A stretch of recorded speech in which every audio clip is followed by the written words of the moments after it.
Shalom, saudara kasih Tuhan, kembali kita berjumpa pagi ini dalam renungan pagi, dan selama beberapa hari ke depan kita akan belajar satu tema, yaitu tentang jadilah bijak atau jadilah bijaksana.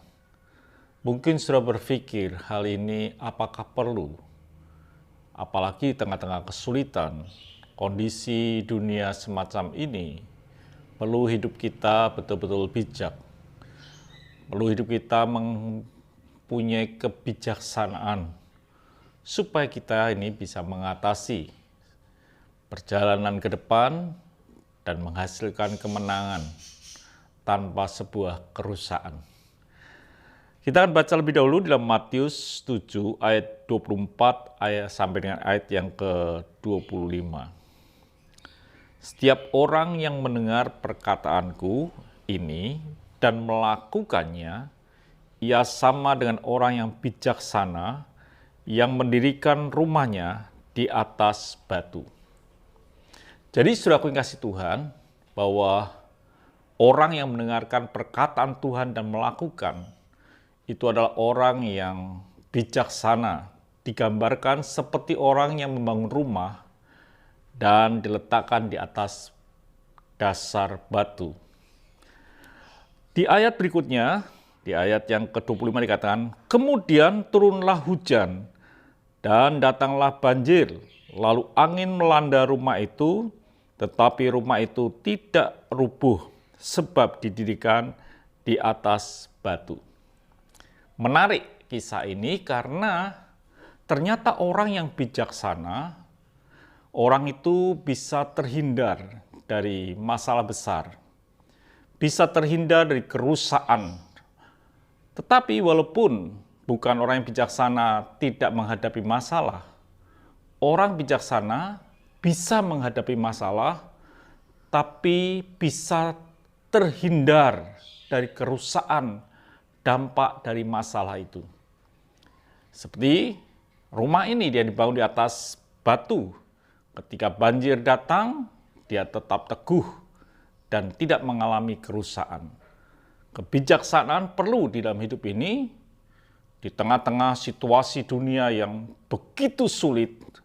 Dan Alkitab berkata, di akhir zaman ada masa yang sukar. Kita perlu hidup bijaksana, supaya kita tidak mengalami kerusakan dalam perjalanan ke depan ini. Kita perlu bijaksana. Sebagai contoh, saudara pengasihan, bijaksana itu perlu. Ada seorang raja, dia berjalan-jalan di kerajaannya, lalu dia mengeluh, saudara.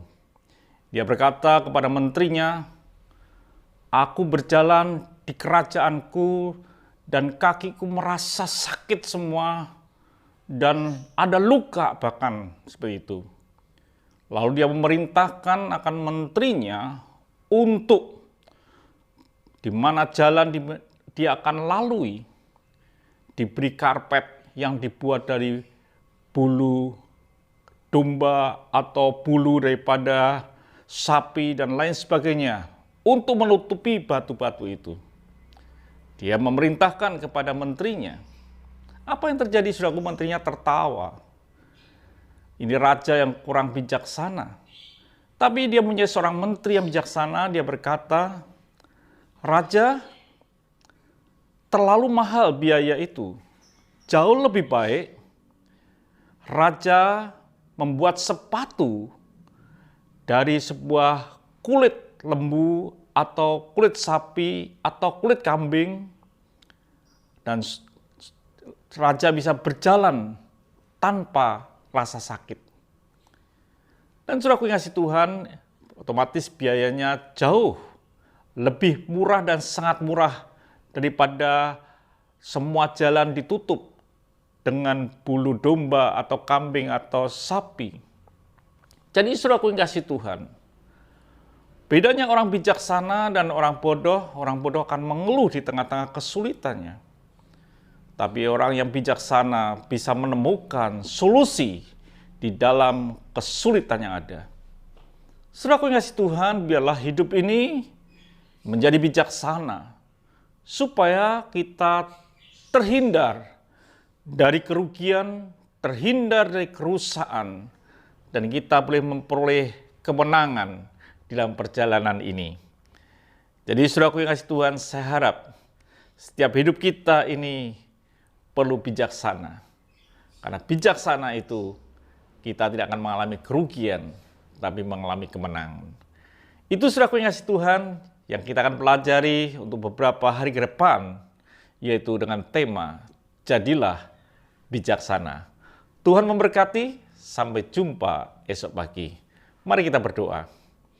Bapa di surga, dalam nama Tuhan Yesus Kristus, biarlah kami mau belajar untuk beberapa hari ke depan, yaitu menjadi bijaksana, supaya kami tidak mengalami kerugian, kekalahan, dan bahkan kehancuran dalam hidup ini.